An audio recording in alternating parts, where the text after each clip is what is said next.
मैं कौशिक कुमार आप सभी को कौशिक जीएस एकेडमी पर स्वागत करता हूं। इस क्लास में महत्वपूर्ण प्रश्नों के साथ उन सभी टॉपिक को कवर किया गया है जो इस बार सक्षमता परीक्षा में पूछा गया था। तो अगर आप बिहार के नियोजित शिक्षक हैं और अभी तक हमारे चैनल से नहीं जुड़े हैं तो हमारे चैनल कौशिक जीएस एकेडमी को सब्सक्राइब कर लीजिए, क्योंकि काफी मेहनत के बाद हम आपके लिए मोस्ट इंपॉर्टेंट और सिलेक्टेड क्वेश्चन लेकर आ रहे हैं। तो चलिए आज का क्लास स्टार्ट करते हैं।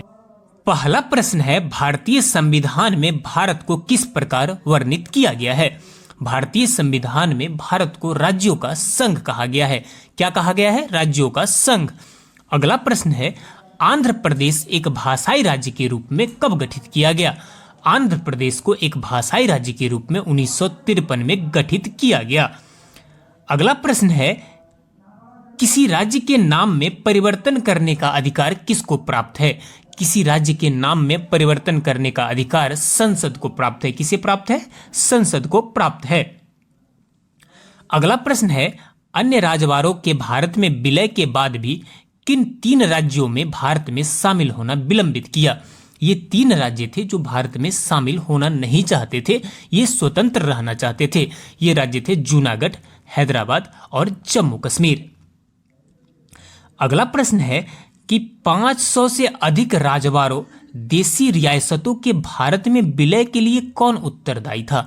तो इसके लिए उत्तरदायी थे सरदार वल्लभ भाई पटेल। इन्होंने साम दाम दंड भेद लगाकर इन सभी राजवाड़ों को क्या कर लिया? भारत में शामिल कर लिया। अगला प्रश्न है, भूकंप मूल वह स्थान होता है, यानी भूकंप का फोकस स्थान क्या होता है? तो जहां से भूकंप की उत्पत्ति होती है उसे उसका क्या कहा जाता है? मूल स्थान कहा जाता है। अगला प्रश्न है, अधिकेंद्र इपिसेंटर भूकंप का एक बिंदु है जो संबंधित है। इसका संबंध है भूकंप उद्गम केंद्र के ऊपर भूपृष्ठीय बिंदु से, यानी जहां पर उसके सामने ठीक नीचे भूकंप की उत्पत्ति होती है उसके ऊपर वाले भूपृष्ठीय क्षेत्र को क्या कहा जाता है? अधिकेंद्र कहा जाता है। अगला प्रश्न देख लीजिए, धरातल के जिस स्थान पर सर्वप्रथम भूकंप का अनुभव किया जाता है वो क्या कहलाता है? उसे भूकंप अधिकेंद्र कहा जाता है। क्या कहा जाता है? भूकंप अधिकेंद्र। अगला प्रश्न है, अंतःसागरीय भूकंपों द्वारा उत्पन्न समुद्री लहरों को क्या कहा जाता है? तो जब समुद्र में भूकंप आ जाता है तो उसे सुनामी कहा जाता है। क्या कहा जाता है? सुनामी कहा जाता है। इससे बहुत बड़ी मात्रा में क्षति होती है। अगला प्रश्न है, भूकंप में धरातलीय तरंगे होती है। तो भूकंप में जो धरातलीय तरंगे होती है वो एल आकार की होती है। कैसी होती है? एल आकार की होती है। अगला प्रश्न है, कौन सा द्वीप इंडोनेशिया का हृदय स्थल कहलाता है? तो जावा द्वीप को इंडोनेशिया का हृदय स्थल कहा जाता है। अगला प्रश्न है, जापान का नागासाकी नगर किस द्वीप पर स्थित है? तो जापान का नागासाकी नगर क्यूशू द्वीप पर क्या है? स्थित है। कौन सी द्वीप पर स्थित है? याद रखिए, क्यूशू द्वीप पर स्थित है। अगला प्रश्न है, एशिया का सबसे बड़ा द्वीप कौन सा है? तो एशिया का सबसे बड़ा द्वीप बोर्नियो द्वीप है। याद रखिए, कई बार एग्जाम में पूछा गया है। भारत एवं श्रीलंका के मध्य विवाद किस द्वीप को लेकर है? तो कच्चा तीबू द्वीप को लेकर भारत और श्रीलंका के मध्य क्या चल रहा है? विवाद चल रहा है। अगला प्रश्न है, भारत एवं बांग्लादेश के मध्य विवाद किस द्वीप को लेकर है? तो भारत और बांग्लादेश के बीच में विवाद जो है वो न्यूमुर द्वीप को लेकर है। कौन सा द्वीप? न्यूमुर द्वीप। अगला प्रश्न है, श्रीहरिकोटा द्वीप स्थित है। तो श्रीहरिकोटा द्वीप पुलिकट झील में क्या है? स्थित है। अगला प्रश्न है, महाबली गंगा किस देश की सबसे बड़ी नदी है? ये श्रीलंका की सबसे बड़ी नदी है। अगला प्रश्न है, बांग्लादेश में किस नदी को पद्मा के नाम से जाना जाता है? तो बांग्लादेश में गंगा नदी को किस नाम से जाना जाता है? पद्मा के नाम से जाना जाता है। अगला प्रश्न, किस नदी को तेल नदी के नाम से जाना जाता है? तो नाइजर नदी को तेल नदी के नाम से जाना जाता है। अगला प्रश्न है कि रूस की सर्वाधिक महत्वपूर्ण नदी है। तो वोल्गा नदी रूस की सर्वाधिक महत्वपूर्ण नदी है। उस नदी को उसका जीवनदायिनी कहा जाता है। अगला प्रश्न देख लीजिए, लाल नदी रेड रिवर किस देश में बहती है? तो रेड रिवर वियतनाम में बहती है। किस देश में बहती है? वियतनाम में। अगला प्रश्न, एशिया की विशाल नदी मेकांग कहाँ बहती है? तो ये मलेशिया में बहती है। अगले प्रश्न की तरफ चलते हैं। तो अगला प्रश्न है आपका, सिंधु नदी कहाँ से निकलती है? तो सिंधु नदी बोखरचू हिमनद से निकलती है जो कैलाश पर्वत श्रेणी में स्थित है। अगला प्रश्न है कि सिंधु नदी की कुल लंबाई कितनी है? तो सिंधु नदी की कुल लंबाई है 2880 किलोमीटर। अगला प्रश्न, सिंधु नदी की भारत में कितनी लंबाई है? तो इसकी भारत में लंबाई है 709 किलोमीटर। झेलम, चिनाब, रावी, ब्यास और सतलज किस नदी की सहायक नदी है? ये सभी सिंधु नदी की सहायक नदी है। किस नदी की? सिंधु नदी की। अगला प्रश्न है, सिंधु नदी को तिब्बत में किस नाम से जाना जाता है? सिंधु नदी को तिब्बत में सिंगी खंबन या लायंस माउथ के नाम से जाना जाता है। अगला प्रश्न, सिंधु नदी द्वारा निर्मित सबसे गहरे महाखडू का नाम क्या है? इसका नाम है गिलगिट। क्या नाम है? गिलगिट। अगला प्रश्न है आपका, झेलम नदी के उद्गम स्थल का क्या नाम है? तो झेलम नदी जहां से निकलती है वो है बेरीनाग। बेरीनाग झील से क्या होती है? झेलम नदी निकलती है। अगला प्रश्न है, कश्मीर की सबसे महत्वपूर्ण नदी कौन सी है? तो कश्मीर की सबसे महत्वपूर्ण नदी झेलम नदी है। नेक्स्ट, अगला प्रश्न है, चेनाब नदी को हिमाचल प्रदेश में किस नाम से जाना जाता है? इसे चंद्रभागा नाम से हिमाचल प्रदेश में क्या होता है? जाना जाता है। अगला प्रश्न है, रावी नदी कहां से निकलती है? तो रावी नदी रोहतांग दर्रे के पास से क्या होती है? निकलती है। अगला प्रश्न है कि रावी नदी को किन अन्य नामों से जाना जाता है? तो रावी नदी को पुरुषनी या इरावती नाम से जाना जाता है। अगला प्रश्न, ब्यास नदी कहां से निकलती है? तो ब्यास नदी ब्यास कुंड से क्या होती है? निकलती है। अगला प्रश्न है कि भारत में गुलाम वंश का संस्थापक कौन था? तो भारत में गुलाम वंश का संस्थापक था कुतुबुद्दीन ऐबक। कौन था? कुतुबुद्दीन ऐबक। अगला प्रश्न है, कुतुब मीनार के कार्य को किसने पूरा किया था? कुतुब मीनार के कार्य को इल्तुतमिश ने क्या किया था? पूरा किया था। अगला प्रश्न है आपका, दिल्ली का पहला तुगलक सुल्तान कौन था? तो दिल्ली का पहला तुगलक सुल्तान था गयासुद्दीन तुगलक। कौन था? गयासुद्दीन तुगलक। अगला प्रश्न है, पंजाब के हिंदू शाही राजवंश को किसने स्थापित किया? तो इसे किया कल्लर ने। किसने स्थापित किया था? कल्लर ने। अगला प्रश्न है आपका कि वह रोमन सम्राट अगस्टस की भांति सावधान था कि वह दूसरों की तरह शक्तिशाली न लगे और वह दूसरों के स्तर से अधिक न लगे। यह संदर्भ किसका है? यह है बहलोल लोदी का। किसका है? बहलोल लोदी का। अगला प्रश्न है, अलबर्नी किसके शासनकाल में इतिहासकार था? तो अलबर्नी महमूद गजनबी के शासनकाल में क्या था? इतिहासकार था। अगला प्रश्न है, पृथ्वीराज को सन 1329 और 1330 के बीच किसने तांबे के सिक्के के रूप में प्रमाण स्वरूप मुद्रा सांकेतिक मुद्रा प्रचलित की? ये प्रचलित की थी मोहम्मद बिन तुगलक ने। किसने की थी? मोहम्मद बिन तुगलक ने। अगला प्रश्न है कि दिल्ली के किस सुल्तान को इतिहासकारों ने विरोधों का मिश्रण बताया है? तो मोहम्मद बिन तुगलक को विरोधों का मिश्रण बताया गया है। अगला प्रश्न है आपका कि लोदी वंश का अंतिम शासक कौन था? तो लोदी वंश का अंतिम शासक था इब्राहिम लोदी। कौन था? इब्राहिम लोदी। अगला प्रश्न है, इनाम भूमि को किसे दिया जाता था? तो इनाम भूमि को विद्वान और धार्मिक व्यक्ति को क्या किया जाता था? दिया जाता था।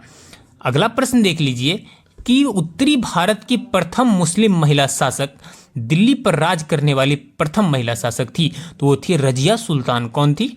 रजिया सुल्तान। अगला प्रश्न है कि दिल्ली के प्रथम सुल्तान कौन थे जिन्होंने दक्षिणी भारत को पराजित करने का प्रयास किया? वो थे अलाउद्दीन खिलजी। कौन था? अलाउद्दीन खिलजी। अगला प्रश्न है, भारत पर प्रथम तुर्क आक्रमण करने वाला था, वो था महमूद गजनबी। कौन था? महमूद गजनबी। अगला प्रश्न है, अलाई दरवाजा किसका मुख्य द्वार था? है तो ये कुतुब मीनार के जो मुख्य द्वार है उसे क्या कहा जाता है? अलाई दरवाजा कहा जाता है। अगला प्रश्न देख लीजिए कि कौन सा शासक दास गुलाम राजवंश से संबंधित है? तो इल्तुतमिश का संबंध है दास या गुलाम राजवंश से। अगला प्रश्न है, दक्षिण अफ्रीकी यात्री इब्न बतूता किसके शासनकाल में भारत आया था? ये मोहम्मद बिन तुगलक के शासनकाल में ही क्या किया था? भारत आया था। अगला प्रश्न है आपका कि महमूद गजनबी ने भारत पर कितनी बार आक्रमण किया है? तो भारत पर ये कुल 17 बार क्या किया है? आक्रमण किया है। किसने अपने आप को खलीफा घोषित किया था? तो मुबारक शाह ने खुद को क्या किया था? खलीफा घोषित किया था। अगला प्रश्न देख लीजिए कि बौद्ध शिक्षा का केंद्र था, तो विक्रमशिला को बौद्ध शिक्षा का केंद्र माना जाता था। अगला है, भारत में सबसे बड़ा बौद्ध स्तूप कहाँ स्थित है? ये सांची में स्थित है। कहाँ स्थित है? सांची में। अगला प्रश्न है आपका कि किस शासक ने बौद्धों के लिए विख्यात विक्रमशिला विश्वविद्यालय की स्थापना की है? ये धर्मपाल ने की है। नेक्स्ट है किसके द्वारा तृतीय बौद्ध संगति को संरक्षण प्रदान किया गया था? तो तृतीय बौद्ध संगति जो हुआ था उसका संरक्षण वह किसके कार्यकाल में हुआ था? तो वो अशोक के कार्यकाल में हुआ था। अगला प्रश्न है कि बौद्ध ग्रंथ पिटकों की रचना किस भाषा में की गई थी? ये पाली भाषा में की गई थी। किस भाषा में? पाली भाषा में। अगला प्रश्न है कश्मीर में कनिष्क के शासनकाल में जो बौद्ध संगति आयोजित हुई थी उसकी अध्यक्षता किसने की थी? तो ये वसुमित्र ने की थी। किसने की थी? वसुमित्र ने। अगला प्रश्न देख लीजिए, मठ, मंदिर और स्तूप किस धर्म से संबंधित है? ये बौद्ध धर्म से संबंधित है। अगला प्रश्न है बौद्ध धर्म एवं जैन धर्म दोनों के उपदेश किसके शासनकाल में दिए गए थे? तो ये बिंबिसार के शासनकाल में क्या किए गए थे? दिए गए थे।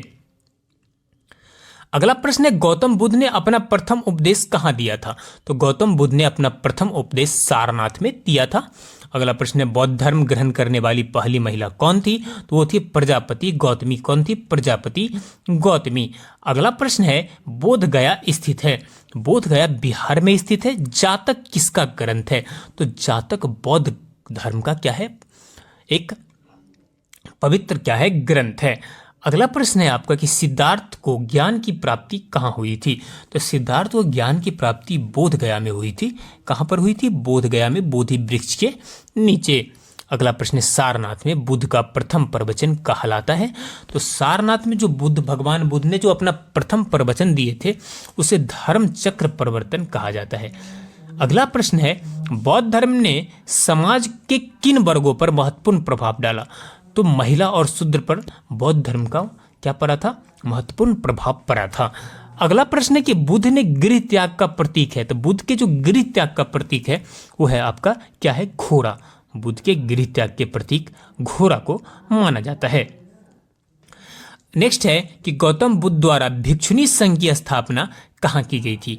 तो गौतम बुद्ध ने कपिलवस्तु में भिक्षुणी संघ की स्थापना की थी। कहाँ की थी? कपिलवस्तु में। अगला प्रश्न देख लीजिए, सर्वप्रथम शून्यवाद यानी शून्यता का सिद्धांत का प्रतिपादन करने वाले बौद्ध दार्शनिक का नाम क्या है? तो उनका नाम है नागार्जुन। क्या है? नागार्जुन।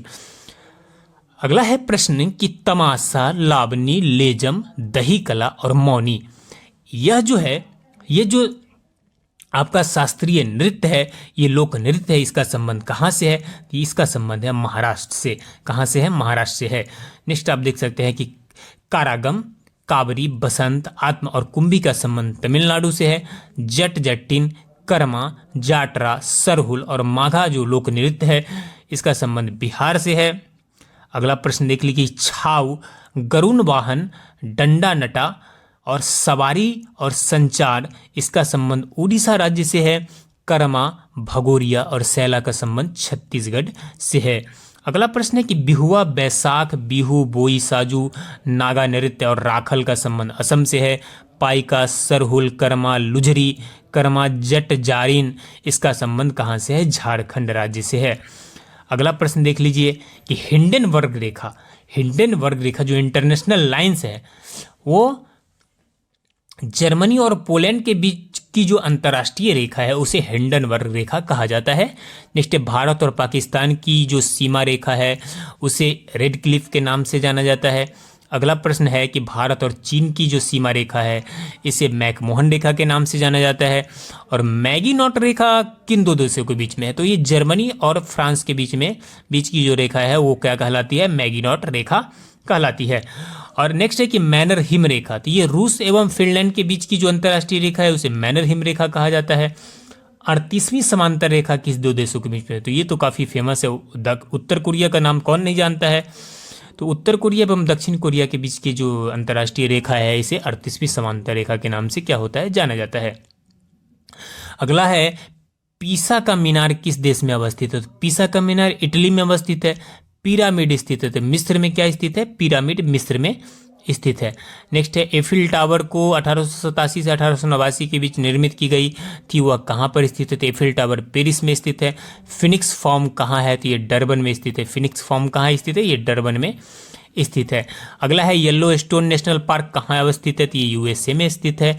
स्टैचू ऑफ लिबर्टी बना हुआ है तो ये भी संयुक्त राज्य अमेरिका में यानी यूएसए में क्या है? बना हुआ है। अगला प्रश्न है आपका कि विश्व के 7 नए अजूबों में एक चीचेन इट्जा को सम्मिलित किया गया है, यह कहाँ पर स्थित है? तो ये मैक्सिको में स्थित है। लंकाशायर कहाँ स्थित है? तो ये लंकाशायर कहाँ है? ब्रिटेन में स्थित है। अगला है ग्रेट बैरियर रीफ किस देश में स्थित है? तो ग्रेट बैरियर रीफ ऑस्ट्रेलिया में स्थित है।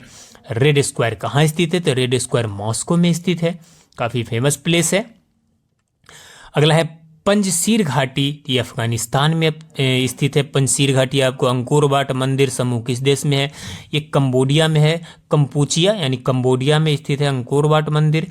नेक्स्ट, एफिल टावर के डिजाइनर कौन थे? तो ये सर गुस्ताव एफिल थे। कंबोडिया में भारतीय स्थापत्य कला का एक उत्कृष्ट नमूना है तो अंकोर वाट मंदिर क्या है? अंकोर वाट मंदिर। अगला प्रश्न है कि कंबोडिया स्थित अंकोर वाट मंदिर किस देवता को समर्पित है? ये विष्णु देवता को क्या है? समर्पित है। अगला है लीनिंग टावर ऑफ पीसा स्थित है, तो ये कहाँ स्थित है? ये इटली में स्थित है। कहाँ स्थित है? इटली में स्थित है। अगला प्रश्न है माउंट एवरेस्ट स्थित है, तो माउंट एवरेस्ट नेपाल में स्थित है। तक्षशिला कहाँ स्थित है? तक्षशिला पाकिस्तान में स्थित है। कहाँ स्थित है? पाकिस्तान में स्थित है। अगला प्रश्न है कि झुकी हुई लाट के लिए प्रसिद्ध पीसा कहाँ स्थित है? इटली में स्थित है। वेलिंग वॉल कहाँ स्थित है? ये जेरूसलम में वेलिंग वॉल क्या है? स्थित है। अगला प्रश्न है पेंटागन कहाँ स्थित है? तो पेंटागन संयुक्त राज्य अमेरिका में स्थित है। एलेसी पैलेस कहाँ स्थित है? एलेसी पैलेस आपका फ्रांस में स्थित है। कहाँ स्थित है? फ्रांस में स्थित है। अगला प्रश्न है पशुपतिनाथ मंदिर स्थित है, ये काठमांडू में स्थित है। क्रिकेट खेल की शुरुआत किस देश में हुई थी? ये इंग्लैंड में सबसे पहले क्रिकेट खेल की शुरुआत हुई थी। अगला प्रश्न है कि क्रिकेट की अंतर्राष्ट्रीय संस्था है, तो आईसीसी क्रिकेट की क्या है? अंतर्राष्ट्रीय संस्था है। नेक्स्ट है विश्व में क्रिकेट का मक्का के नाम से किसे जाना जाता है? तो लॉर्ड्स को क्रिकेट का मक्का के नाम से क्या होता है? जाना जाता है। अगला प्रश्न टेस्ट क्रिकेट में 6 गेंदों का ओवर कब से प्रारंभ हुआ? तो 1900 ईस्वी से प्रारंभ हुआ। आईसीसी द्वारा किस क्रिकेटर को 20वीं शताब्दी का क्रिकेट घोषित किया गया? ये कपिल देव को किया गया। किसे किया गया? कपिल देव को। अगला प्रश्न है वह पहला भारतीय खिलाड़ी कौन था जिसने अंतर्राष्ट्रीय टेस्ट में हैट्रिक की? तो हरभजन सिंह थे। लिटिल मास्टर के नाम से कौन भारतीय क्रिकेट खिलाड़ी जाना जाता है? तो सुनील गावस्कर जाने जाते हैं। कौन जाने जाते हैं? सुनील गावस्कर। अगला प्रश्न है भारतीय क्रिकेट के स्तंभ राहुल द्रविड़ का उपनाम क्या है? तो इन्हें द वॉल के नाम से जाना जाता है। ये द वॉल के नाम से फेमस है। नेक्स्ट, इंग्लैंड एवं ऑस्ट्रेलिया के बीच होने वाले टेस्ट मैच उस श्रृंखला को क्या कहा जाता है? तो इसे एसेज कहा जाता है। नेक्स्ट, क्रिकेट खिलाड़ी के मध्य हॉलीवुड के नाम से प्रसिद्ध कौन है? यह है शेन वॉर्न। अगला प्रश्न है ग्रेट डिलेयर उपनाम से कौन सा अंतर्राष्ट्रीय क्रिकेट अंपायर जाना जाता है? तो ये जाना जाता है स्टीव बकनर। कौन जाना जाता है? Steve Bucknor. अगला प्रश्न, यदि सूरत में बनी वस्तुएं मुंबई या दिल्ली में बेची जाए तो यह क्या कहलाएगी? यह प्रादेशिक व्यापार कहलाएगी। क्या कहलाएगी? प्रादेशिक व्यापार। अगला प्रश्न है कि भारतीय विदेश व्यापार संस्थान कहाँ स्थित है? तो ये नई दिल्ली में स्थित है। अगला प्रश्न है निजी क्षेत्र में देश का प्रथम निर्यात प्रोसेसिंग क्षेत्र ईपेजे कहाँ स्थापित किया गया था? ये स्थापित किया गया था सूरत में। कहाँ किया गया था? सूरत में। अगला प्रश्न देख लीजिए उत्तर प्रदेश में निर्यात प्रोसेसिंग क्षेत्र कहाँ है? तो ये है नोएडा में स्थित है। नेक्स्ट, कौन सा संगठन विदेश व्यापार का संवर्धन करता है? तो ये ईसीसीजी इसका क्या करता है? संवर्धन करता है। अगला प्रश्न है कि भारत के किस नकदी फसल से निर्यात के द्वारा अधिकतम विदेशी मुद्रा की आय प्राप्त होती है? तो ये चाय है। कौन सी है? चाय। नेक्स्ट है झाल, विनाई, दमामा, मुरियो किससे संबंधित है? कुमायूं के वाद्य यंत्र से इसका संबंध है। अगला प्रश्न है आपका अल्बर्ट आइंस्टीन कौन सा वाद्य यंत्र बजाने में निपुण थे? तो वायलिन बजाने में क्या थे? निपुण थे। निश्चय मुंह से बजाया जाने वाला वाद्य यंत्र कौन सा है? तो अलगोजा को क्या किया जाता है? मुंह से बजाया जाता है। अगला प्रश्न है कौन सा वाद्य यंत्र वायु द्वारा संचालित होता है? तो शहनाई वायु द्वारा क्या होता है? संचालित होता है। नेक्स्ट है कौन बांसुरी के प्रसिद्ध वादक के रूप में जाने जाते हैं? तो रोनू मजुमदार इसके रूप में क्या होते हैं? जाने जाते हैं। अगला प्रश्न है कि गुदई महाराज का संबंध किस वाद्य यंत्र से है? तो तबला से है। नेक्स्ट है मोहन वीणा का आविष्कार किसने किया है? तो मोहन वीणा का आविष्कार मोहन भट्ट ने किया है। अगला प्रश्न है पंडित किशन महाराज किस वाद्य यंत्र के प्रमुख वादक थे? तो ये तबला से रिलेटेड हैं, तबला के प्रमुख वादक हैं। नेक्स्ट है पंडित रविशंकर को किस वाद्य यंत्र को बजाने में विशिष्टता प्राप्त है? तो पंडित रविशंकर को सितार बजाने में क्या है? विशिष्टता प्राप्त है। अगला प्रश्न है कि संगीत यंत्र सितार मिश्रण है, तो ये बीना एवं तंबूरे का क्या है, मिश्रण है। अगला प्रश्न, वह वाद्य यंत्र जिस पर उस्ताद अमजद अली खान ने निपुणता हासिल की है वो है कौन, सरोद है। कौन है, सरोद। अगला प्रश्न है कि कौन विश्वविख्यात बांसुरी वादक है, तो हरि प्रसाद चौरसिया क्या है, विश्वविख्यात बांसुरी वादक है। अगला प्रश्न है विश्व बैंक अंतर्राष्ट्रीय पुनर्निर्माण एवं विकास बैंक कौन है, इसकी स्थापना कब हुई थी, तो 1944 में वाशिंगटन डीसी अमेरिका में इसका क्या है, मुख्यालय है। अगला प्रश्न है अंतर्राष्ट्रीय मुद्रा कोष का मुख्यालय कहाँ है, तो इसकी स्थापना भी 1944 में हुई थी, इसकी मुख्यालय वाशिंगटन डीसी में है। नेक्स्ट है संयुक्त राष्ट्र औद्योगिक विकास संगठन का मुख्यालय कहाँ है, इसकी स्थापना 1966 में हुई थी, वियना ऑस्ट्रिया में इसकी क्या है, मुख्यालय स्थित है। अगला है संयुक्त राष्ट्र विकास कार्यक्रम यूएनडीपी का मुख्यालय न्यूयॉर्क अमेरिका में है, इसकी स्थापना 1965 में हुई थी। विश्व व्यापार संगठन डब्ल्यूटीओ का स्थापना 1995 में हुआ था, इसकी जो है इसका मुख्यालय जेनेवा स्विट्जरलैंड में क्या है, स्थित है। अगला प्रश्न है कि विश्व बौद्धिक संपदा WIPO का मुख्यालय जेनेवा स्विट्जरलैंड में स्थित है, 1970 में इसकी स्थापना हुई थी। विश्व मौसम विज्ञान संगठन का मुख्यालय जेनेवा स्विट्जरलैंड में है, इसकी भी स्थापना 1951 में हुई थी। अगला प्रश्न है आपका कि संयुक्त राष्ट्र अंतर्राष्ट्रीय बाल संकट कोष यूनिसेफ का मुख्यालय न्यूयॉर्क अमेरिका में है और इसकी स्थापना 1946 में हुई थी। अगला प्रश्न, अंतर्राष्ट्रीय समुद्री संगठन IMO का मुख्यालय आपका लंदन में है और इसकी स्थापना 1959 में हुई थी। अगला प्रश्न, अंतर्राष्ट्रीय परमाणु ऊर्जा अभिकरण IAEA इसका मुख्यालय कहाँ है, वियना ऑस्ट्रेलिया में, इसकी स्थापना 1957 में हुई थी। सार्वभौमिक डाक संघ का मुख्यालय बर्न स्विट्जरलैंड में, इसकी स्थापना 1874 में हुई थी। अगला प्रश्न है आपका कि संयुक्त राष्ट्र शरणार्थी उच्चायुक्त का मुख्यालय जिनेवा स्विट्जरलैंड में, इसकी स्थापना 1950 में हुई थी। खाद्य और कृषि संगठन FAO की स्थापना 1945 में, ये रोम इटली में इसका क्या है, मुख्यालय है। अंतर्राष्ट्रीय श्रम संगठन ILO इसकी स्थापना कब हुई थी, तो इसकी 1919 में हुई थी, जिनेवा स्विट्जरलैंड में इसकी मुख्यालय है। अगला प्रश्न है कि विश्व स्वास्थ्य संगठन WHO का स्थापना 1948 में, जिनेवा स्विट्जरलैंड में इसके मुख्यालय। यूनेस्को संयुक्त राष्ट्र शैक्षणिक वैज्ञानिक तथा सांस्कृतिक संगठन यूनेस्को इसका स्थापना 1946 में, इसका मुख्यालय पेरिस फ्रांस में। अगला प्रश्न देख लीजिए, अंतर्राष्ट्रीय दूरसंचार संघ ITU इसका स्थापना 1865 में हुआ था, जिनेवा स्विट्जरलैंड में इसकी मुख्यालय स्थित है। अगला प्रश्न, अंतर्राष्ट्रीय नागरिक उड्डयन संगठन इसका मुख्यालय कहाँ है, तो इसका मॉन्ट्रियल क्यूबेक कनाडा में है, 1944 में इसकी स्थापना हुई थी। नेक्स्ट है आपका ओनम, भद्रकवि, कालियट्टम और कुडियट्टम का संबंध किस राज्य से, तो इसका संबंध केरल से है। घटमरदाला का संबंध आंध्र प्रदेश से है और कोट्टायम, बसंत, गोड़ो, आल, कुंभी, नवरानी, चैत, टपारी, छेरिया, डागला और पाली इन सभी का संबंध तमिलनाडु से है। किससे है, तमिलनाडु से। दिवारी, रोना, सुवा, सैला, हेरुदन्ना और हुल्की का संबंध मध्य प्रदेश से है। रंगव, चोंग, खैता, लीम और केदोहोह का संबंध नागालैंड से है। नेक्स्ट है आपका जत्रा, कीर्तन, बाउल, जाया, गंभीरा और काठी का संबंध कहाँ से, पश्चिम बंगाल से है। झौरा, नौटंकी, कजरी का संबंध उत्तर प्रदेश से है।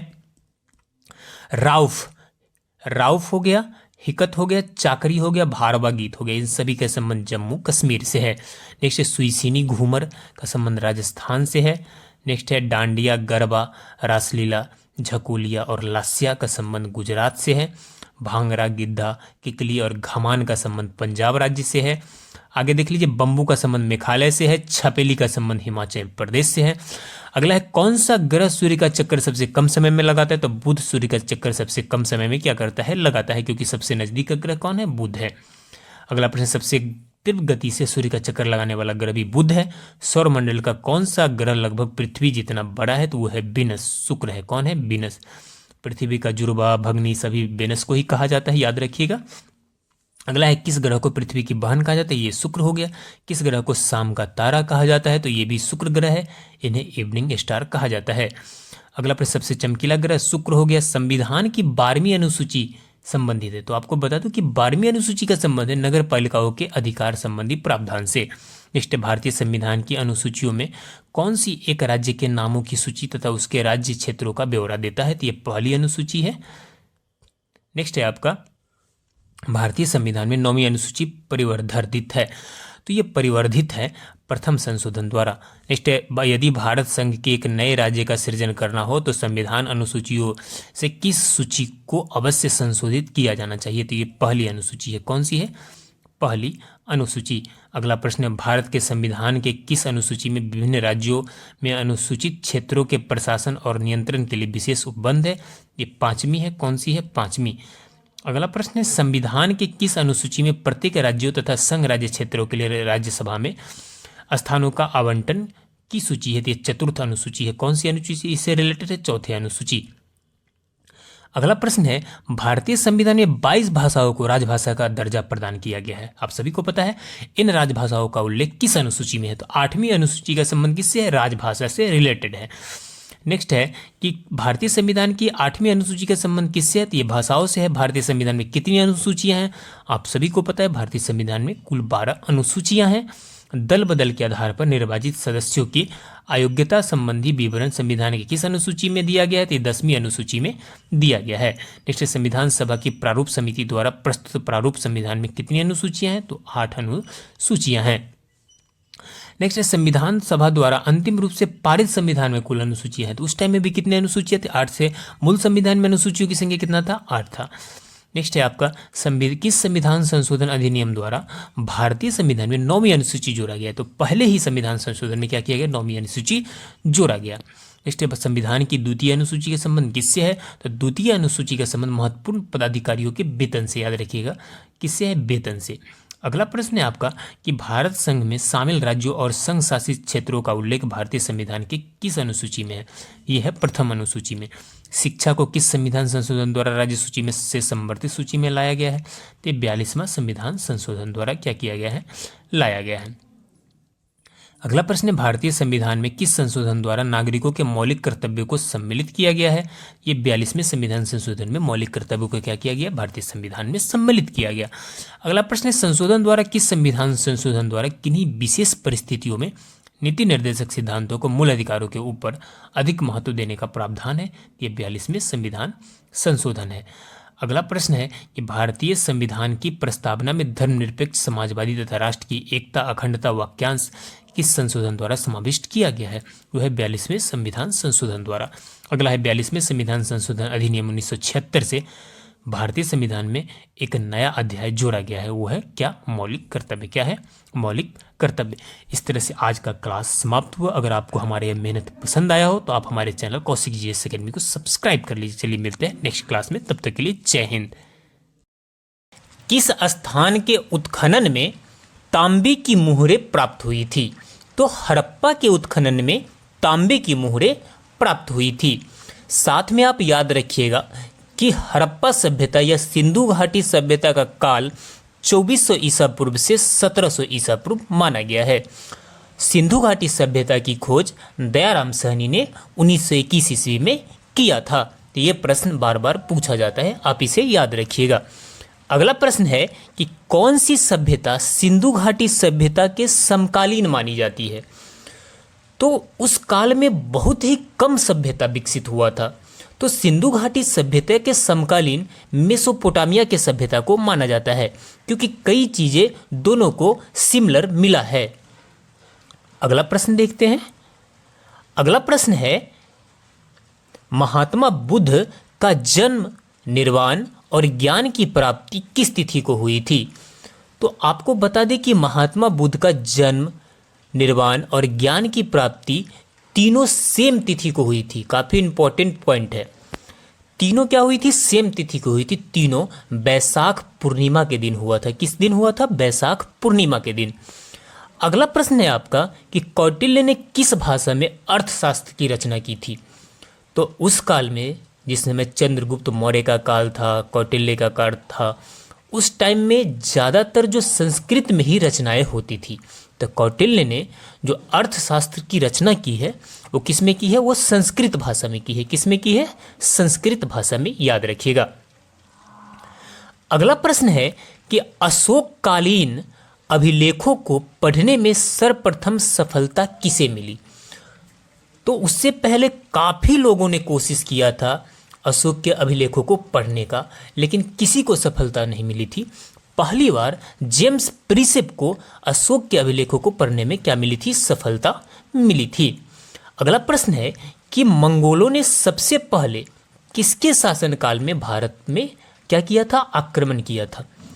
तो इल्तुतमिश के शासनकाल में मंगोलों ने सर्वप्रथम किस पे आक्रमण किया था, भारत में आक्रमण किया था। इल्तुतमिश किस वंश का शासक था, तो ये गुलाम वंश का शासक था। याद रखिए किस वंश का था, गुलाम वंश का शासक था।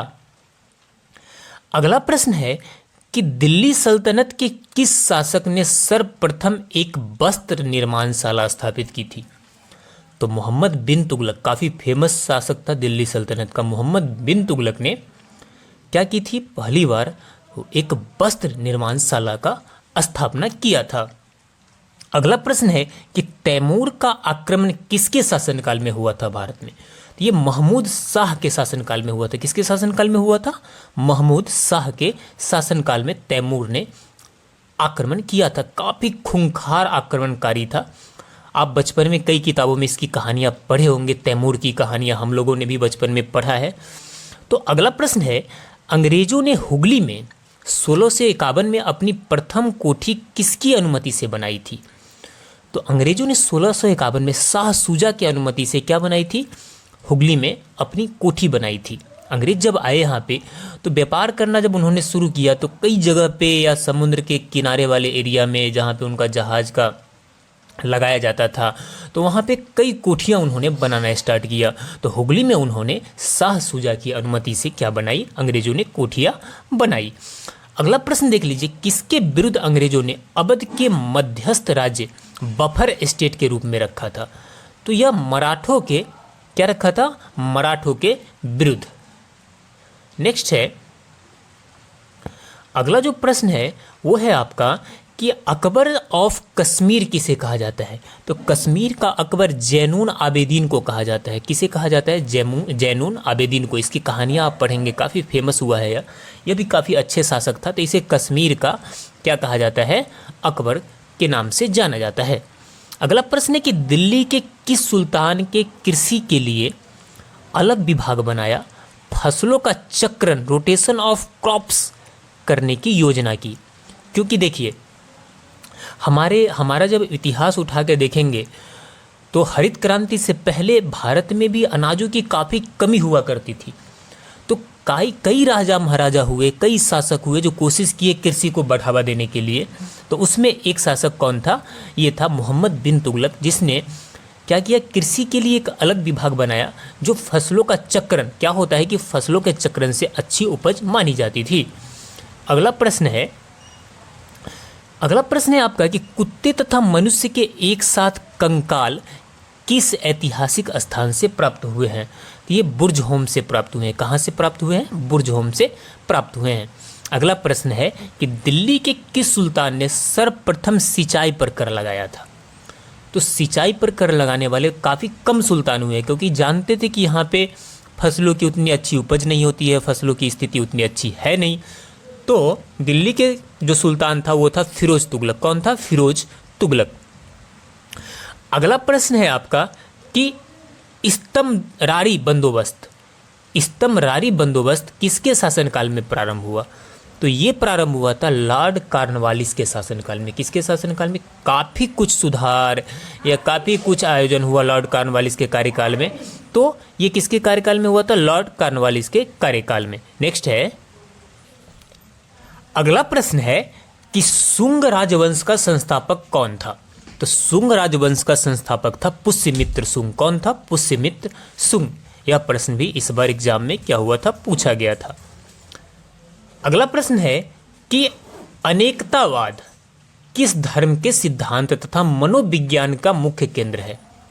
तो अनेकतावाद की जो थ्योरी है यह जैन धर्म में दिया गया है। किस धर्म में दिया गया है, तो जैन धर्म में अनेकतावाद की सिद्धांत क्या किया गया है, दिया गया है।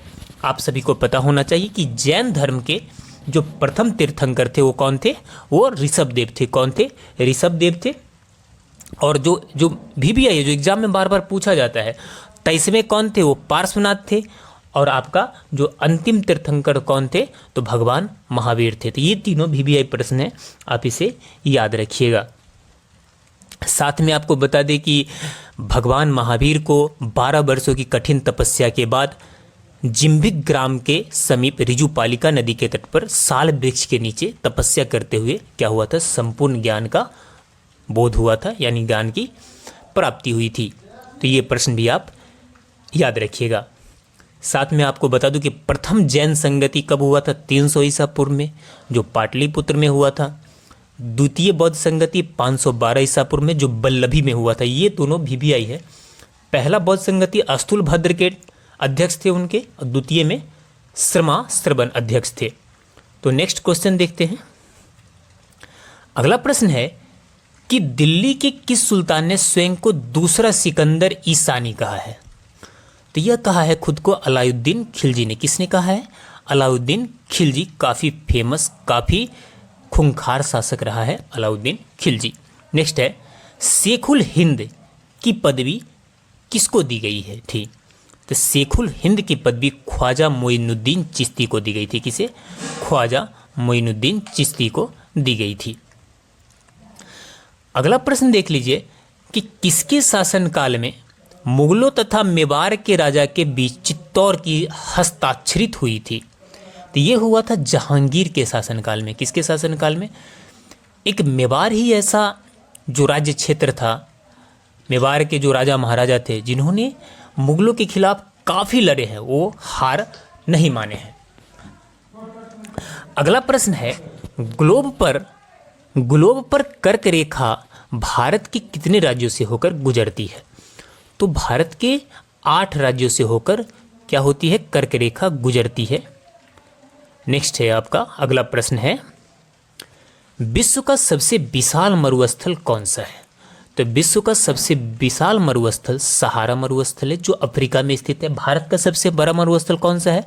तो थार मरुस्थल है, जो कहाँ स्थित है? राजस्थान में स्थित है। नेक्स्ट है, भारत का मानक समय इंडियन स्टैंडर्ड टाइम कहाँ से लिया गया है? तो ये इलाहाबाद के पास नैनी से इसे क्या किया जाता है?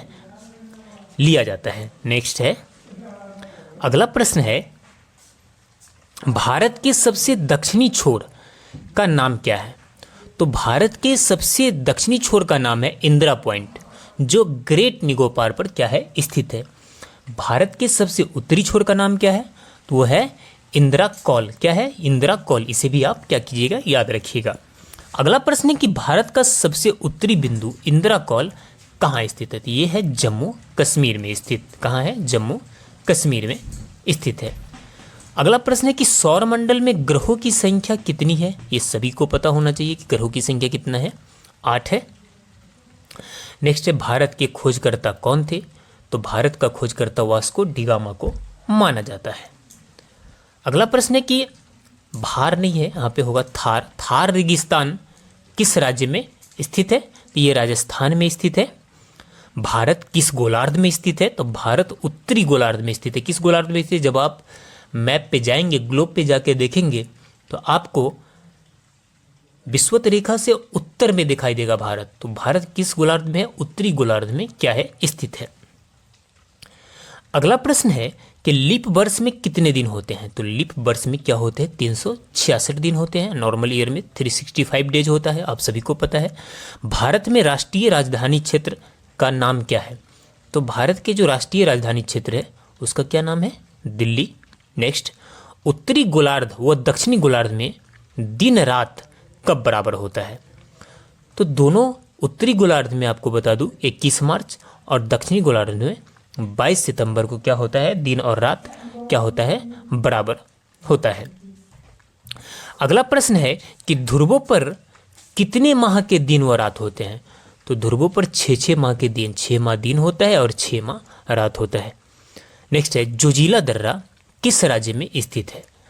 तो जोजिला दर्रा जम्मू कश्मीर में स्थित है। कहाँ पे? जम्मू कश्मीर राज्य में जोजिला दर्रा स्थित है। अगला प्रश्न देख लीजिए कि किस राज्य की समुद्री तट रेखा सबसे लंबी है? तो गुजरात राज्य की समुद्री तट रेखा क्या है? सबसे लंबी है। सबसे लंबी सीमा रेखा जो अंतर्राष्ट्रीय सीमा रेखा है भारत का, वो किसके साथ है? तो वो है बांग्लादेश के साथ है। किसके साथ है? बांग्लादेश के साथ है। अगला प्रश्न है, अल गजीरा रेगिस्तान किस देश में स्थित है? तो अल गजीरा रेगिस्तान सूडान में स्थित है। कहाँ स्थित है? सूडान में स्थित है। अगला प्रश्न है कि साइलेंट वैली किस राज्य में है? तो साइलेंट वैली केरल राज्य में है। किस राज्य में है? केरल राज्य में है। और अगर शांत घाटी बोले तो शांत घाटी कहाँ है? उत्तराखंड में है। कहाँ पे है? उत्तराखंड में। अगला प्रश्न है, भारत के कितने देशों की सरहदें मिलती है? तो भारत से 7 देशों की क्या मिलती है? सरहदें मिलती है। नेक्स्ट, जब चंद्रमा सूर्य और पृथ्वी के बीच में आता है तब कौन सा ग्रहण लगता है? तो जब चंद्रमा सूर्य और पृथ्वी के बीच में आ जाए तो सूर्य ग्रहण लगेगा। यानी बीच में कौन आ गया? चंद्रमा आ गया तो सूर्य ग्रहण। बीच में पृथ्वी आ गया तो क्या लगेगा? चंद्र ग्रहण लगेगा। याद रखिएगा ट्रिक से, बीच में चंद्रमा आ गया तो सूर्य ग्रहण, और बीच में क्या आ गया? पृथ्वी आ गया तो क्या लगेगा? चंद्र ग्रहण लगेगा। नेक्स्ट है, 180 डिग्री देशांतर को कौन सी रेखा कहते हैं? तो इसे अंतर्राष्ट्रीय तिथि रेखा कहते हैं। किसे कहते हैं? अंतर्राष्ट्रीय तिथि रेखा कहते हैं। नेक्स्ट है, लीप वर्ष में कितने दिन होते हैं? अभी हमने इस प्रश्न को देखा था, लीप वर्ष में 366 दिन होता है। अगला प्रश्न है, उत्तरी गोलार्ध में सबसे बड़ा दिन व सबसे छोटा दिन कब होता है? तो 21 जून और 22 दिसंबर। सबसे बड़ा दिन 21 जून, सबसे छोटा दिन 22 दिसंबर। महेंद्रगिरी की पहाड़ियाँ किन 2 राज्यों के तट पर हैं?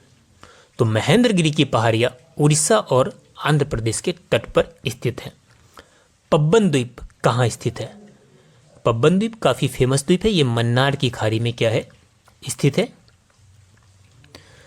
अगला प्रश्न है, केंद्र शासित प्रदेशों में सबसे बड़ा पत्तन कौन सा है? तो सबसे बड़ा पत्तन है पोर्ट ब्लेयर। कौन सा है? Port Blair. नेक्स्ट है, कुलाबा पॉइंट कहाँ स्थित है? कुलाबा पॉइंट मुंबई में स्थित है। कहाँ है? मुंबई में स्थित है। अगला प्रश्न है कि डुरंड रेखा जो भारत और अफगानिस्तान के मध्य है, ये कब निर्धारित की गई थी? तो 1896 में डुरंड रेखा को निर्धारित की गई थी। इसके अलावा भारत पाकिस्तान के बीच में रेड क्लिफ रेखा है, भारत चाइना के बीच में मैकमोहन रेखा है। तो इसे आप क्या कीजिएगा? ध्यान में रखिएगा। अगला प्रश्न है कि आरावली की पहाड़ियाँ किस राज्य में स्थित है? तो आरावली की पहाड़ियाँ राजस्थान राज्य में स्थित है। अरावली की पूर्व की ओर से कौन सी नदी निकलती है? तो इसे बनास नदी निकलती है। कौन सी नदी निकलती है? बनास नदी। अरावली को सबसे पुराना पर्वत माना जाता है भारत में। नेक्स्ट है, कौन सी नदी असम और अरुणाचल प्रदेश के बीच सीमा बनाती है? तो ये है संकोसी नदी, काफी फेमस नदी है। कौन सी नदी है? संकोसी नदी। नेक्स्ट है, भूवैज्ञानिक के अनुसार हिमालय पर्वत पहले क्या था? तो ऐसा माना जाता है कि हिमालय पर्वत पहले क्या था? टेथिस सागर था। यहाँ पे क्या था? समुद्र था। नेक्स्ट, अगला प्रश्न है कि भारत और पाकिस्तान के बीच रेड क्लिफ रेखा कब निर्धारित की गई? तो ये 15 अगस्त 1947 को क्या की गई? इसे निर्धारित की सर रेड क्लिफ के द्वारा किया गया। नेक्स्ट है, अंडमान निकोबार द्वीप समूह की सबसे ऊंची चोटी कौन सी है? तो यह है सैडल पीक। कई बार एग्जाम में पूछा गया है। कौन सा पीक है? Saddle peak. अगला प्रश्न है कि मंगलोर से कन्याकुमारी तक का तटीय क्षेत्र को क्या कहा जाता है? तो इसे मालाबार कहा जाता है। क्या कहा जाता है? मालाबार। नेक्स्ट, दक्कन का पठार किन राज्यों में स्थित है? तो आपको बता दूं कि एक राज्य में दक्कन का पठार स्थित नहीं है। महाराष्ट्र, मध्य प्रदेश, गुजरात, कर्नाटक, आंध्र प्रदेश, इन सभी राज्यों में दक्कन का पठार स्थित है। अगला प्रश्न है कि धारवाड़ का पठार किस राज्य में स्थित है? तो धारवाड़ का पठार कर्नाटक राज्य में स्थित है। किस राज्य में? कर्नाटक राज्य में। नेक्स्ट, नीलगिरी की पहाड़ियाँ किस राज्य में स्थित है? नीलगिरी की पहाड़ियाँ तमिलनाडु में स्थित है। कहाँ स्थित है? तमिलनाडु में। अगला प्रश्न है कि अन्नामुदी नामक चोटी की ऊंचाई कितनी है? तो अन्नामुदी चोटी की ऊंचाई 2695 मीटर है। दक्षिण भारत की यह प्रसिद्ध चोटी है नेक्स्ट है कि भारत की मुख्य भूमि को रामेश्वरम द्वीप से कौन अलग करता है? तो इसे करता है आदम का पुल। कौन करता है? आदम का पुल इससे क्या करता है? अलग करता है। नेक्स्ट है दक्षिण गंगोत्री क्या है? तो अंटार्कटिका स्थित भारतीय वैज्ञानिक अनुसंधान केंद्र को क्या कहा जाता है? दक्षिण गंगोत्री का नाम दिया गया है। अंटार्कटिका जहां पे पूरा पूरा क्या है? बर्फ ही बर्फ है। तो नेक्स्ट है भारत के 3 बड़े राज्य हैं, राजस्थान, उसके बाद मध्य प्रदेश, उसके बाद कौन है? महाराष्ट्र है। नेक्स्ट है आंध्र प्रदेश की पुरानी राजधानी कौन सी है? तो आंध्र प्रदेश की पुरानी राजधानी कुर्नूल है। कौन सी है? कुर्नूल। अगला प्रश्न है सतपुरा की पहाड़ियां किस राज्य में है? तो सतपुरा की पहाड़ी मध्य प्रदेश में स्थित है। किस राज्य में? मध्य प्रदेश में। अगला है भारत और पाकिस्तान के बीच सीमा रेखा निर्धारित किसने किया था? तो अभी हमने इसका जिक्र किया था, सर सिरिल जॉन रेडक्लिफ ने। अगला प्रश्न है भारत का कौन सा राज्य चीन, नेपाल और भूटान की सीमा को स्पर्श करता है? तो ये एक ही राज्य कौन है? सिक्किम है, जो चीन का, नेपाल का और भूटान का 3 देशों की सीमाओं को ये क्या करता है? टच करता है। नेक्स्ट है सियाचिन ग्लेशियर भारत के किस राज्य में है? तो सियाचिन ग्लेशियर जम्मू कश्मीर क्षेत्र में स्थित है। अगला है डक्कन पास किसके मध्य स्थित है? तो डक्कन पास दक्षिण अंडमान और लिटिल अंडमान के बीच में क्या है? स्थित है। अगला प्रश्न भारत की भूमि का सबसे उत्तरी भाग क्या कहलाता है?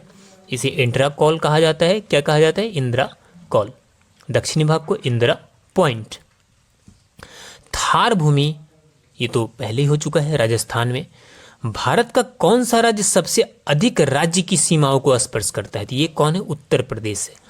अगला प्रश्न है भारत का कौन सा राज्य सबसे अधिक राज्य की सीमाओं को स्पर्श करता है? तो ये है कौन? उत्तर प्रदेश है। उत्तर प्रदेश सबसे अधिक राज्य की सीमाओं को क्या करता है? स्पर्श करता है।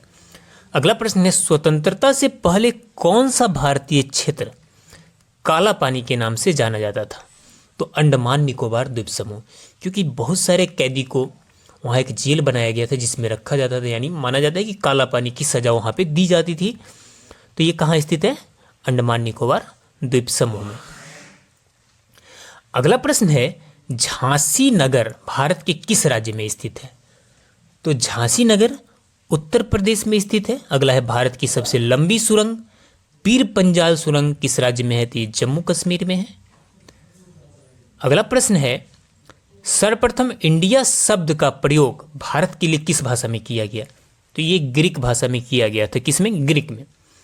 अगला है प्राचीन भारतीय भौगोलिक मान्यता के अनुसार भारत किस द्वीप का अंग था? तो ये जम्बू द्वीप का अंग था। कई बार एग्जाम में पूछा गया है किसका अंग था? जम्बू द्वीप का अंग था। अगला प्रश्न है कि भारतीय मानक समय कितने डिग्री देशांतर पर आधारित है?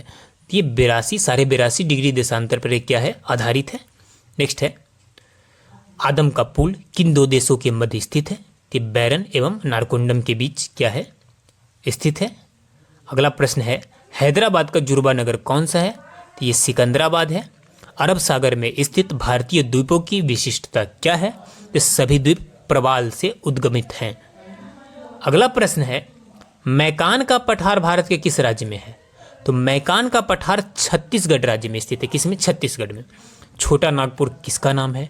तो रांची का पठार को क्या नाम है? छोटा नागपुर का पठार। अगला प्रश्न है कि इंदिरा पॉइंट भूमध्य रेखा से कितनी दूर है? ये भी प्रश्न है। इंदिरा पॉइंट जो भारत का सबसे दक्षिणी बिंदु है वो 876 किलोमीटर दूर है। कहाँ से? भूमध्य रेखा से। नेक्स्ट है भारत चीन की सीमा रेखा को स्पर्श करने वाले भारतीय राज्य कौन से हैं? तो चीन की सीमा रेखा से जो स्पर्श करता है भारतीय राज्य है आपका अरुणाचल प्रदेश भी है, नागालैंड भी। आप मैप पर देखिएगा तो आपको पता चलेगा, मणिपुर भी है और मिजोरम भी है। अगला प्रश्न है कुछ तिथि से रिलेटेड महत्वपूर्ण प्रश्न लेकर आया हूं। तो वो 563 से 468 ईसा पूर्व 563 में महात्मा बुद्ध का जन्म हुआ था और 468 ईस्वी में उनकी क्या हो गई थी? मृत्यु हो गई थी। काफ़ी महत्वपूर्ण तिथि है, आप इसे ध्यान में रखिएगा।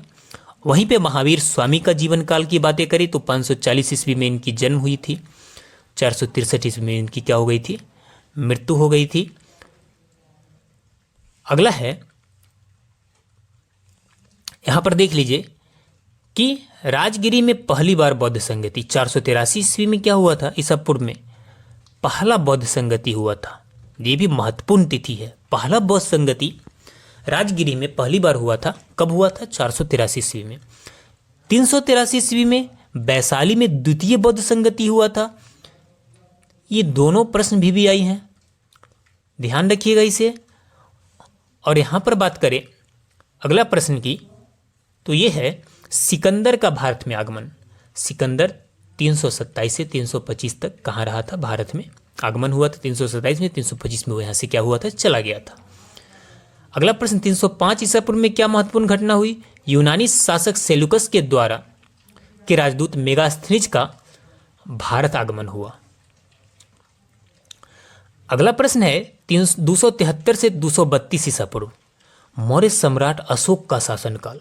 अशोक को कौन नहीं जानता है? इसकी इतिहास काफी,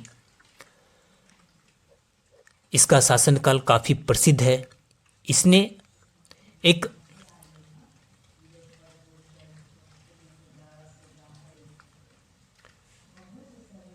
इसमें अखंड भारत के निर्माण में मौर्य सम्राट अशोक का महत्वपूर्ण योगदान था।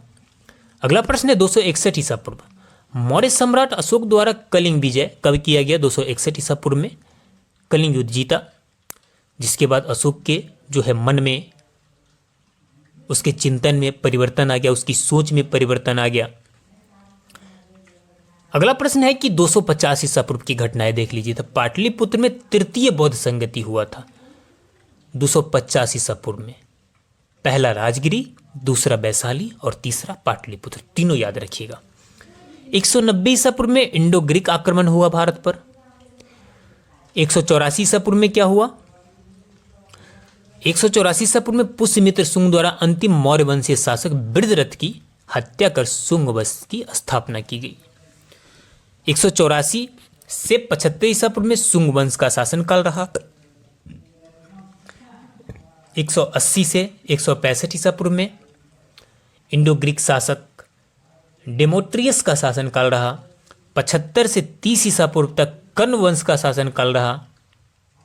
और साथ में 155 से 130 ईसा पूर्व तक यवन शासक मिनांडर का शासनकाल रहा। किसका शासनकाल रहा? मिनांडर का।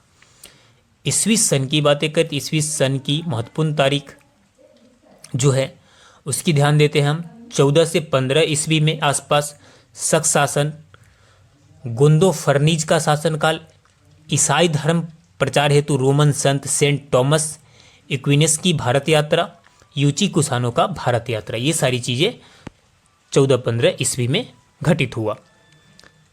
अगला जो महत्वपूर्ण पॉइंट है वो है 375 से 415 ईस्वी के आसपास की चंद्रगुप्त द्वितीय, जिसे विक्रमादित्य कहा जाता है, का शासनकाल है 375 से 415 ईसा पूर्व ईस्वी की बात कर रहे हैं। 415 से 455 ईस्वी की बात करें तो कुमारगुप्त का शासनकाल रहा। नेक्स्ट है 455 से 467 ईस्वी की बात करें तो स्कंदगुप्त का शासनकाल रहा। 540 ईस्वी में गुप्त शासन का समापन हो गया और 495 ईस्वी में द्वितीय हुन आक्रमण हुआ भारत पर। और 500 से 527 ईस्वी के आसपास भारत में हुनों का शासनकाल रहा। 1602 ईस्वी में डच कंपनी भारत से व्यापार प्रारंभ किया और इसके बाद 1605 से 27 ईस्वी में जहांगीर का शासनकाल रहा। किसका रहा? जहांगीर का शासनकाल रहा। जहांगीर ने ही प्रमुख रूप से माना जाता है कि अंग्रेजों को भारत में व्यापार करने का, कोठी बनाने का, यानी बहुत सारी चीजें जहांगीर के काल में ही ऑर्डर मिला अंग्रेजों को और उसने किया। अगला है 1606 ईस्वी, सिख गुरु अर्जुन देव को सम्राट जहांगीर द्वारा क्या कर दिया गया? प्राणदंड की सजा दिया गया। जो अर्जुन देव सिख धर्म के कौमे गुरु थे? 5वें गुरु थे। नेक्स्ट है 1608 ईस्वी की बातें करें तो संत टूकाराम का जन्म विलियम हॉकिंस जहांगीर के दरबार में पहुंचा।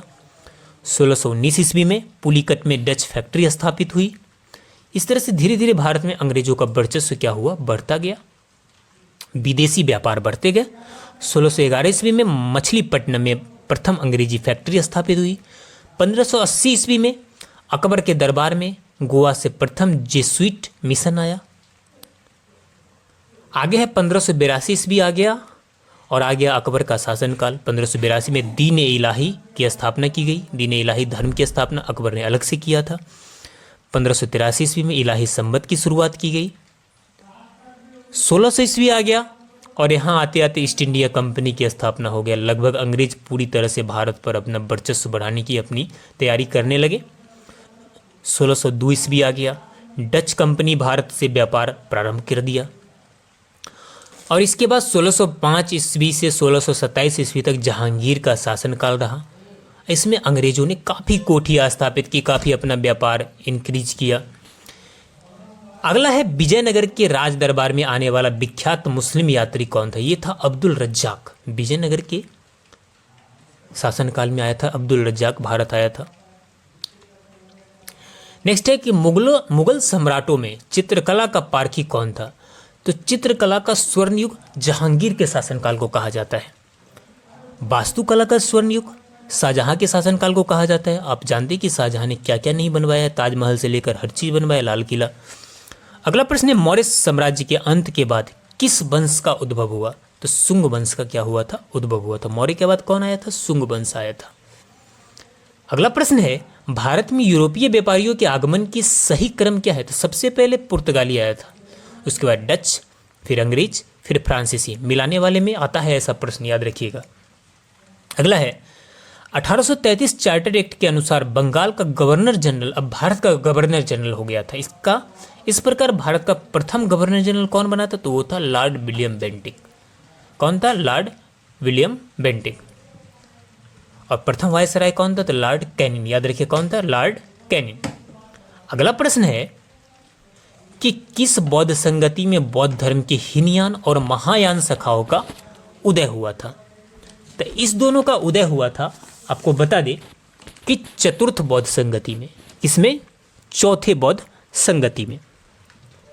साथ में बौद्ध धर्म से रिलेटेड कई चीजें आप याद रखिएगा, जैसे भगवान बुद्ध 29 वर्ष की अवस्था में गृह त्याग किया था इन्होंने, और इस गृह त्याग की घटना को क्या कहा गया? महाभिनिष्क्रमण कहा गया। क्या कहा गया था? महाभिनिष्क्रमण।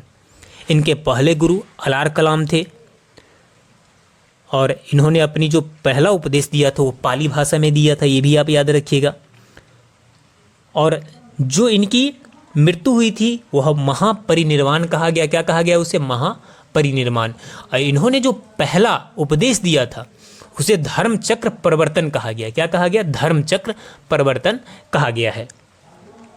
इन सारी चीज़ें, ये जो महत्वपूर्ण पॉइंट था याद रखिएगा। बाकी हमने प्रथम, द्वितीय, तृतीय और चौथे बौद्ध संगति के बारे में भी बता दिया है। चौथा बौद्ध संगति याद रखिए कि कुंडलवन कश्मीर में हुआ था और इसके जो इसके टाइम में जो शासक था वो था कनिष्क के शासन के 98 ईस्वी में हुआ था। कब हुआ था? 98 ईस्वी में। तो बौद्ध धर्म से रिलेटेड कुछ महत्वपूर्ण पॉइंट थे। नेक्स्ट है किस मुख्य उद्देश्य से अशोक ने अपनी प्रजा में धम्म का प्रचार किया था? तो बौद्ध धर्म के प्रचार के लिए, क्योंकि अशोक भी बौद्ध धर्म अपना लिया था और उसने काफ़ी बौद्ध धर्म को प्रचारित किया था, काफ़ी कोशिश किया था। महेंद्र और अपने पुत्र पुत्री संघमित्रा को श्रीलंका भेजा था बौद्ध धर्म के प्रचार के लिए। तो अशोक ने भी बौद्ध धर्म को काफ़ी बढ़ावा देने में मदद किया था। अगला प्रश्न है शेरशाह सूरी अपने किस कार्य के लिए सर्वाधिक प्रसिद्ध था? तो प्रशासनिक सुधार। प्रशासनिक सुधार पहली बार अगर भारत में किसी ने लाया तो वो शेरशाह सूरी था। आप देखते होंगे ग्रैंड ट्रंक रोड, यहाँ वहाँ काफ़ी चीज़ें सुधार करवाया उसने। कब उसने? शेरशाह सूरी ने। मुतखब उत तवारिख नामक पुस्तक किसने लिखी है? ये अब्दुल कादिर बदायूनी ने लिखा है। किसने लिखा? अब्दुल कादिर बदायूनी ने। अगला प्रश्न है अकबर के दरबार में एक विख्यात हिंदी कवि कौन रहते थे? ये अब्दुल रहीम था। कौन था? अब्दुल रहीम। इंडियन एसोसिएशन की स्थापना किसने की? सुरेंद्रनाथ बैनर्जी ने की। किसने की? सुरेंद्रनाथ बैनर्जी ने। अगला प्रश्न है किस अंग्रेजी नेता को भारत का महान वृद्ध व्यक्ति कहा जाता है? तो grand old man of India कहा जाता है दादा भाई नेहरू जी को। किसे कहा जाता है? दादा भाई नेहरू जी को। इन्होंने पहली बार, इन्हीं का अनुमान था कि भारत का धन कहाँ जा रहा है? विदेशों में जा रहा है। नेक्स्ट है भारतीय विश्वविद्यालय अधिनियम कब व किसके काल में पारित हुआ? तो ये 1904 में लॉर्ड कर्जन के कार्यकाल में क्या हुआ? पारित हुआ। अगला प्रश्न है, भारतीय सिविल सेवा में चुने जाने वाला प्रथम भारतीय कौन थे? तो वो थे सत्येंद्रनाथ टैगोर। कौन थे? सत्येंद्रनाथ टैगोर। अगला प्रश्न है, हर्मिट ऑफ शिमला किसे कहा जाता है? तो एओ ह्यूम को हर्मिट ऑफ शिमला कहा जाता है। किसे कहा जाता है? एओ ह्यूम को। भारतीय राष्ट्रीय कांग्रेस की प्रथम बैठक कहाँ हुई थी? इसकी स्थापना और प्रथम बैठक दोनों कहाँ हुआ था? मुंबई में ही हुआ था। नेक्स्ट है, भारतीय संघ के संस्थापक कौन थे? तो ये थे सुरेंद्रनाथ बैनर्जी। कौन थे? सुरेंद्रनाथ बैनर्जी। अगला प्रश्न है कि किसकी गिरफ्तारी के बाद भारतीय राष्ट्रीय कांग्रेस में नया मोड़ आ गया? तो बाल गंगाधर की गिरफ्तारी के बाद नया मोड़ आ गया था। बाल गंगाधर गरम दल के नेता माने जाते हैं। नेक्स्ट है, भारतीय राष्ट्रीय कांग्रेस की प्रथम बैठक में कितने लोगों ने भाग लिया? तो प्रथम बैठक जो मुंबई में हुआ था उसमें 72 लोगों ने भाग लिया था। कितने? 72 लोग। अगला प्रश्न है कि भारतीय राष्ट्रीय कांग्रेस के 1905 ईस्वी के बनारस अधिवेशन के अध्यक्ष कौन थे? तो वो थे गोपाल कृष्ण गोखले। कौन थे? गोपाल कृष्ण गोखले। अगला है, किस कांग्रेस नेता को नरम दलीय नेता नहीं माना जाता है? तो बाल गंगाधर तिलक को मैंने पहले ही बताया कि गरम दल का नेता माना जाता है।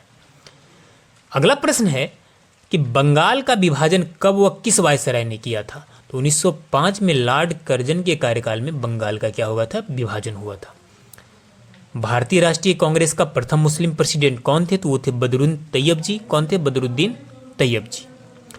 अगला प्रश्न है, ब्रिटिश हाउस ऑफ कॉमन्स का चुनाव सर्वप्रथम किस भारतीय ने लड़ा था? ये दादा भाई नौरोजी ही लड़े थे।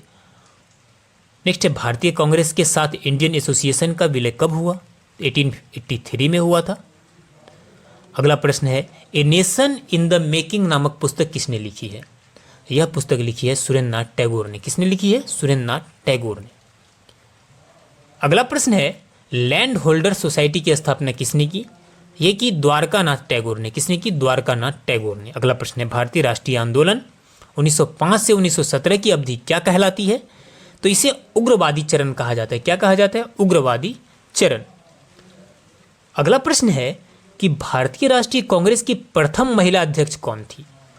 तो भारतीय राष्ट्रीय कांग्रेस की प्रथम महिला अध्यक्ष थी एनी बेसेंट। कौन थी? एनी बेसेंट थी। अगला है, गदर पार्टी के संस्थापक नेता कौन थे? तो गदर पार्टी के संस्थापक लाला हरदयाल को माना जाता है। किसे माना जाता है? लाला हरदयाल को। अगला है, स्वराज मेरा जन्मसिद्ध अधिकार है, मैं उसे लेकर रहूंगा, किसने कहा था? यह कहा था बाल गंगाधर तिलक ने। किसने कहा था? बाल गंगाधर तिलक ने। मार्ले मिंटो रिफॉर्म्स किस वर्ष हुआ? तो मार्ले मिंटो जो भारत में आया इसका रिफॉर्म्स 1909 में आया। अगला प्रश्न है, भारतीय परिषद अधिनियम 1909 का सर्वग्राही नाम क्या है? तो इसे का नाम है मार्ले मिंटो सुधार। भारत में गरम दलीय कौन थे जो बाद में एक योगी व दार्शनिक बन गए? तो अरविंद घोष, बाल गंगाधर तिलक, ये सारे गरम दल के नेता थे। और बाद में क्या हुआ कि अरविंद घोष क्या बन गए? एक साधु संत का रूप ले लिया, एक दार्शनिक बन गए। इन्होंने जो है राजनीति से त्याग पत्र दे दिया। अगला प्रश्न है, मैडम भीखाजी रुस्तम 1909 ईस्वी में पेरिस में कौन सा समाचार पत्र प्रकाशित करती थी? तो ये करती थी पैट्रियट। कौन सा करती थी? पैट्रियट। अगला है, भारत में मुस्लिम लीग की स्थापना कब हुई? तो 1906 में मुस्लिम लीग की क्या हुई? स्थापना हुई। अगला प्रश्न है कि होम रूल आंदोलन का सूत्रपात कब हुआ था? 1916 में होम रूल लीग की स्थापना हुई। अखिल भारतीय होम रूल आंदोलन के प्रवर्तक कौन थे? तो ये थे एनी बेसेंट। कौन थी? Annie Besant. अगला प्रश्न है कि बाल गंगाधर द्वारा आरंभ की गई पत्रिका कौन सी थी? तो वो थी केसरी। बाल गंगाधर ने जिस पत्रिका का शुरुआत किया था वो कौन सा था? केसरी। भारतीय इतिहास में 1911 का क्या महत्व है? राजधानी का कलकत्ता से दिल्ली स्थानांतरित हुआ था कब? 1911 ईस्वी में। यह आज का लास्ट क्वेश्चन है। तो आपको अगर हमारी यह मेहनत पसंद आया हो तो हमारे चैनल को सब्सक्राइब कर लीजिए। चलिए मिलते हैं अगली क्लास में, तब तक के लिए जय हिंद।